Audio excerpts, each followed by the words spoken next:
છોટાઉદેપુરના યુવાન પતિએ પ્રેમિકાની સાથે મળી પરિણીતાની હત્યા કરી અને લાશ જંગલમાં ફેંકી દીધી હોવાનો આક્ષેપ સામે આવ્યો છે।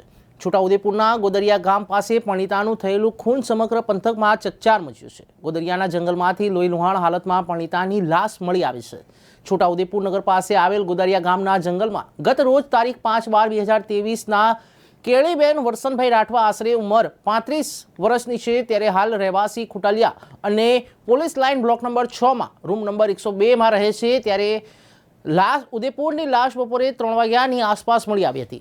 લોહી લુહાણા અવસ્થામાં તીક્ષ્ણ હથિયાર વડે હુમલો થયો હતો અને શરીરે ગળા અને પેટના ભાગે તેમજ બંને હાથમાં ઘા મારેલા જણાતા હતા, જે દ્રશ્ય સોશિયલ મીડિયા ઉપર વાયરલ થતા પંથકમાં ચકચાર મચી ગઈ હતી। ઉલ્લેખનીય છે કે છોટાઉદેપુર નગરની નજીકમાં આવેલ ગોદરિયા ગામ અત્યંત અંતરિયાળ વિસ્તારમાં આવેલું છે, જે ગામ તરફ જતા જમણી બાજુએ પીપળેજ ગામના જંગલની સીમોમાં કેળીબેન વરસનભાઈ રાઠવાની લાશ દયનીય હાલતમાં મળી આવી છે, જે બાબતે અનેક કુશંકાઓ સેવાઈ રહી છે। બે બાળકોની માતા કેળીબેનના પતિ વરસનભાઈ ભૂરાભાઈ રાઠવાએ પોતાની પ્રેમિકા સાથે મળી પત્ની કેળીબેનને કાંટો કાઢી નાખવા તીક્ષ્ણ હથિયારથી કેળીબેનના શરીરે ગળા અને પેટના ભાગે બંને હાથે ઘા મારી ઈજાઓ કરી અને મોત નિપજાવ્યું તેવા ગંભીર આક્ષેપ કેળીબેનના પિયરના પરિવારજનોએ કર્યો છે। ઉલ્લેખનીય છે કે છોટાઉદેપુરમાં પોલીસ કર્મચારી તરીકે ફરજ બજાવતા વરસનભાઈ ભૂરાભાઈ રાઠવાને તારાબેન નામની યુવતી સાથે છેલ્લા 1 વર્ષથી પ્રેમ સંબંધ હતો, જે વાતની તેમની પત્ની કેળીબેનને ગમતી ન હોય, જેથી બંને વચ્ચે આ બાબતે ઝઘડા થતા અને તેમના બંનેના પ્રેમ સંબંધ વચ્ચે કેળીબેન આડખીલી રૂપ હોય તેવી કાંટો કાઢી નાખવા વરસનભાઈ કેળીબેનને કોઈ તીક્ષ્ણ હથિયારથી તેના શરીરે ઘા મારી અને ઈજા કરી મોત નિપજાવ્યું, જે બાબતે કેળીબેનના વેરીસિંહભાઈ શિવલાભાઈ રાઠવા નકામલી છોટાઉદેપુરે પોલીસ મથકે ફરિયાદ નોંધાવી છે।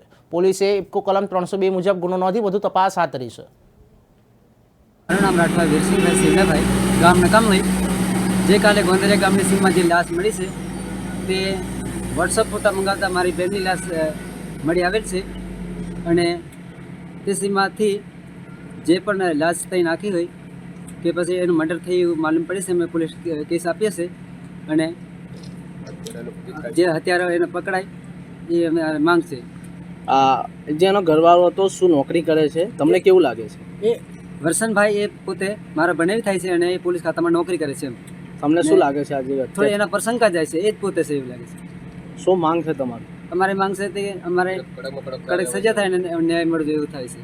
જો જે આપણા કેળીબેન વરસનભાઈ એની હત્યા થઈ છે, એના પતિએ હત્યા કરી છે સાહેબ। અમારે ગામ લોકોને માનવું એવું છે, કેમ કે એ લોકોનો 3-4 વર્ષથી ત્રાસ હતો।